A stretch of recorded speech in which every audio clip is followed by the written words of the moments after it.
देखिए इसमें क्वेश्चन देखिए, किन्हीं तीन माध्यमों के लिए सापेक्ष अपवर्तनांक जो होंगे उनका गुणनफल एक होगा। है तीन माध्यम, 1 2 3 3 1 है। तीन माध्यमों के लिए सिद्ध कीजिए।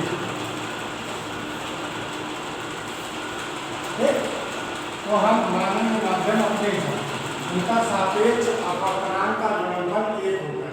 ठीक, सॉल्यूशन में देखिए,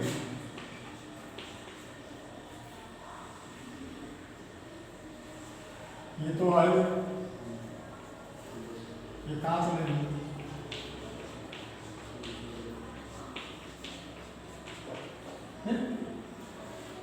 और तीसरा माध्यम ले लेंगे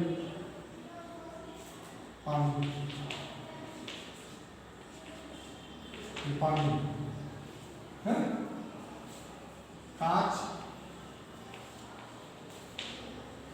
तीसरा माध्यम आपका जो है वाटर। चौथा माध्यम एयर। तो पुनः वही हो गया ना पहला, है ये पहला माध्यम है आपका एयर। ये माध्यम हो गए। माध्यम तो तीन ही कहना है, तो 4 दिख रहे हैं तो रिफ्लेक्शन है। ये प्रकाश किरण, ये प्रकाश किरण आपकी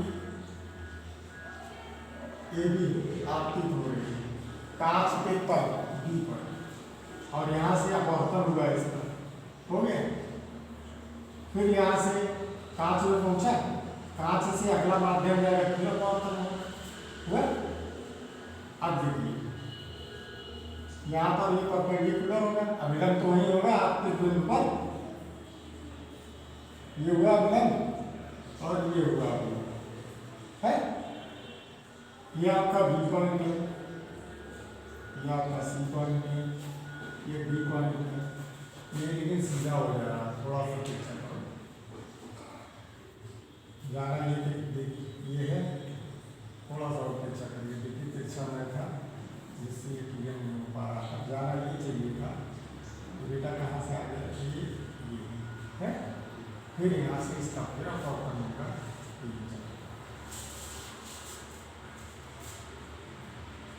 आप यहाँ एक लिखेंगे, अपवर्तन कोण 2 लिखेंगे, है जो 2 यहाँ होगा वही यहाँ भी होगा, एकांतर है। और वही 2 हुआ, यहाँ क्या गया अपवर्तन हुआ 3, जब 3 हुआ तो ये 3 आया, और यहाँ क्या हो गया 1, वायु है ना, है। तो प्रकाश किरण ए बी, सूर्य की आपतित प्रकाश किरण ए बी कांच के पर बी पर आपतित होती है, और वहां से अपवर्तित होकर बीसी दिशा में जल के तल पर सी पर आपतित होती है। सी से इसका अपवर्तन होता है। उसके पश्चात यह जो है दूसरा तल, जल के दूसरे तल डी पर आकर गिरती है, वहां से अपवर्तित होकर डी दिशा में बाहर निर्गत हो गए। ठीक, अब देखिए इसमें लगता क्या है? स्नेल नियम। क्या लगता है? स्नेल का नियम। स्नेल नियम क्या होता है?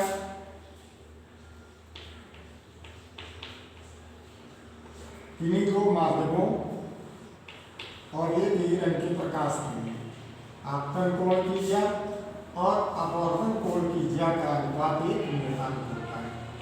स्नेल नियम से पहले आप क्या निकालेंगे? एक माध्यम के सापेक्ष दूसरे माध्यम का अपवर्तनांक। यह अपवर्तनांक का डिनोट हो गया, है एक माध्यम के सापेक्ष दूसरे माध्यम का अपवर्तनांक, है। तो यहाँ पे आएगा sin 1। एंगल आपने आपतन कोण का क्या दिया, चाहे 1 डालो चाहे आई डाल दो, लेकिन अगर वो डालते हो तो दिक्कत होगी, 1 2 sin 1 है, क्या क्या आ जाएगा sin 2 होगा। ठीक, अब दूसरा क्या? दूसरे माध्यम के सापेक्ष तीसरे माध्यम का अपवर्तनांक। 2n3। इसमें क्या चीज है, साइन 2 बटे साइन 3। साइन कोण का मान क्या 2 और नीचे कोण का मान क्या 3। ये समीकरण 2 आ गया।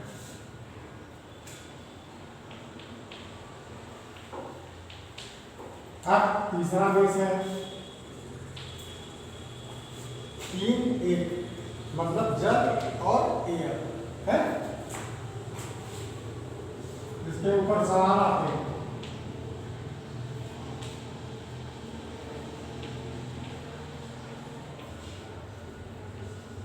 समीकरण 1 2 गुणा करोगे तो 1n2 2n3 और 3n1 बराबर, पहले का क्या है साइन 1 साइन 2, यही है। दूसरे का क्या है साइन 2 साइन 3 है। तीसरे का क्या है साइन 3 साइन 1 है।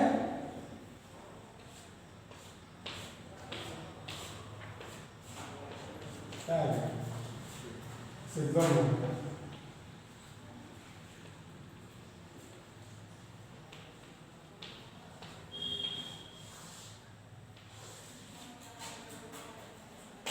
समझा, कन्वर्ट कर लिए उठा दे होगा तो ये डेरिवेशन है।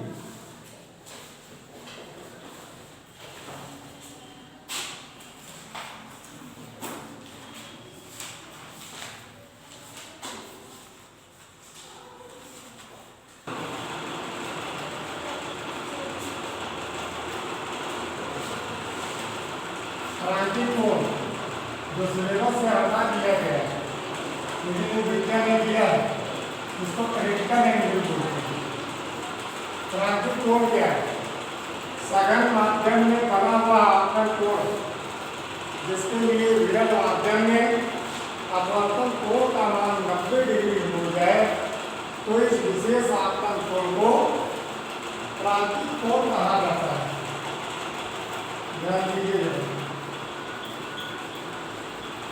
सघन माध्यम में बना हुआ, सघन माध्यम में कांच है, ये देखो यह विलंब दे रहा है, ठीक है, जिसके लिए अपवर्तन कोण का मान ये हो गया, ये जो है आपतन होगा, अपवर्तन ये हो गया, ये क्या हो गया 90। तो इस विशेष आपतन कोण को क्या कहा जाता है, क्रांति कोण कहा जाता है। क्रांति कोण को सी से डिनोट किया है, कहाँ से रवाड़ी में है, तो ये बराबर होता है 1/sin c। यहाँ सी आता क्या है क्रांति कोण, डिनोट आप दिखाना चाहते हैं, देखिए कहाँ से दिखा देंगे।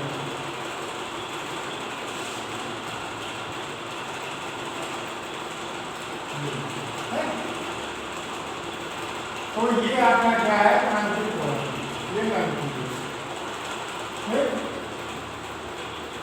अब इसी पे याद आता है पूर्ण आंतरिक परावर्तन।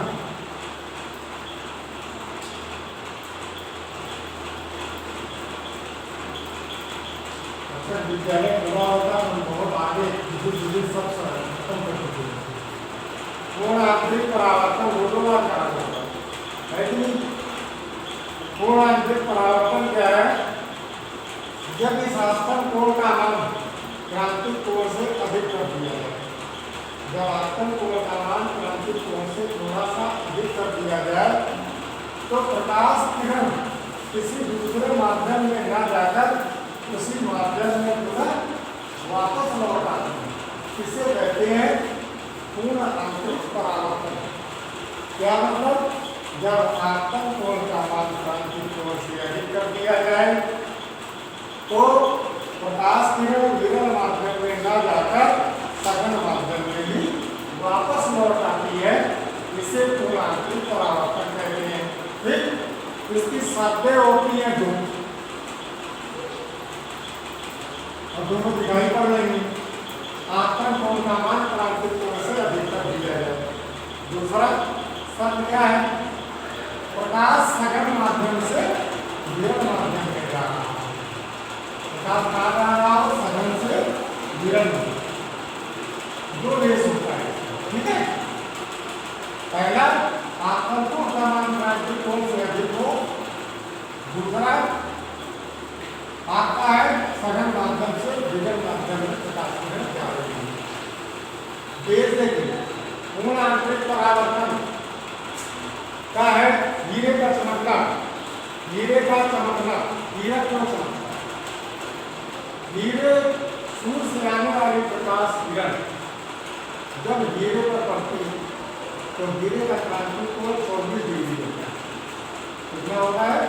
24 डिग्री होता है। हीरे का जो है, हीरे का अपवर्तन आपका होता है 24 डिग्री। जब सूर्य प्रकाश उससे पड़ती है किसी कटे पर तो तल पर पड़ती है, तल मुड़ जाती है, मुड़ कर मैंने परावर्तन हो जाती है, उसका पूर्ण आंतरिक परावर्तन हो जाता है। तो पहुंची सूर्य से आने वाला प्रकाश हीरे टुकड़ा अपवर्तन 24 डिग्री से कम हुआ, उसका सूर्य प्रकाश का अपवर्तन 24 से कम हो गया, हीरे से कम। जैसे टुकड़ा कम होने के कारण परावर्तन हो गया, तो जिस तल पर पड़ा उस तल द्वारा प्रकाश की किरण का वापस लौट के मनुष्य के नेत्रों को पड़ती है, ठीक। तो हीरे का चमकदार होना इसी से, पूर्ण आंतरिक परावर्तन से। रेगिस्तान की मरीचिका, रेगिस्तान में पानी का भ्रम होना या पेड़ का उल्टा तस्वीर देखना, इसका भी यही कारण है। क्यों? जमीन जो रेगिस्तान की रहती है गर्म, जैसे जैसे ऊपर की ओर चलते जाते हैं वैसे वैसे सघन होता चला जाता है, मतलब ठंडा होता चला जाता है। जमीन से जैसे ऊपर जो बढ़ते जाते हैं ऊंचाई पे सघन होता जाता है। पेड़ से आने वाला प्रकाश वायु की विभिन्न परतों से होकर गुजरता है, अर्थात सघन से विरल की ओर जाता है, और सघन से जब विरल की ओर जाता है तो क्या होगा? प्रकाश किरण विरल से दूर हटती जाएगी, ठीक। और एक ऐसा माध्यम किसी विशेष परत पर जब उसका आपतन कोण का मान क्रांतिक कोण से अधिक हो जाएगा तो प्रकाश किरण पूर्ण परावर्तित हो जाती है और जाकर नेत्र में मनुष्य को पड़ती है तो वह प्रकाश नीचे से आता हुआ दिखाई देता है। तो जो पेड़ है उसका प्रतिबिंब कहाँ दिखता है ना?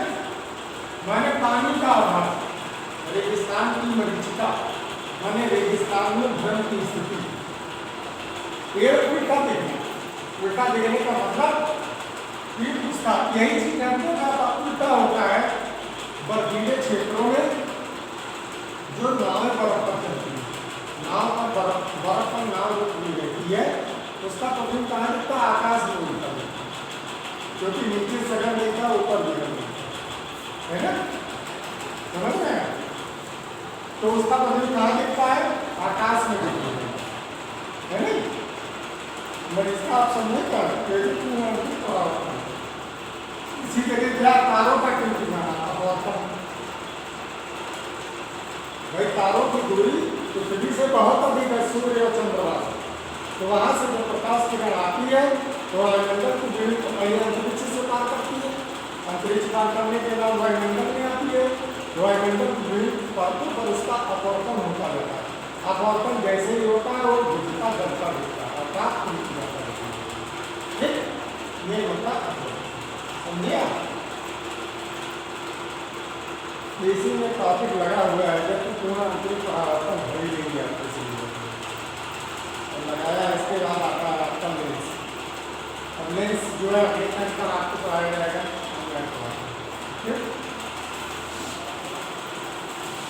क्योंकि वीडियो जो है काफ़ी झूम हो गया, 16 मिनट